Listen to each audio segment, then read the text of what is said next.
ጌታ ለመጀመሪያ ጊዜ ስብከት ሲጀምር የተናገራት ቃል ምንድን ነው? ምን ትመስላችኋለች? ጌታ መጀመሪያ ስብከት ሲጀምር ምን ብሎ ነው የጀመረው? አዎ ነስሑ እስመ ቀርበት መንግሥተ ሰማያት። ክርስቶስ ስብከት የጀመረባት ቃል ይችላል። መንግሥተ ሰማያት ቀርባለችና ንገሩ።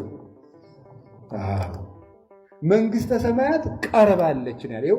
ርቆናል ብለውት ስለነበረ ነቢያት ይሄው አሁን እኔ ቅርብ አደረኩላቸዋል። ክርስቶስ ለምንድን ነው የመጣ ሲባል መንግሥተ ሰማያትን ቅርብ ለማድረግ።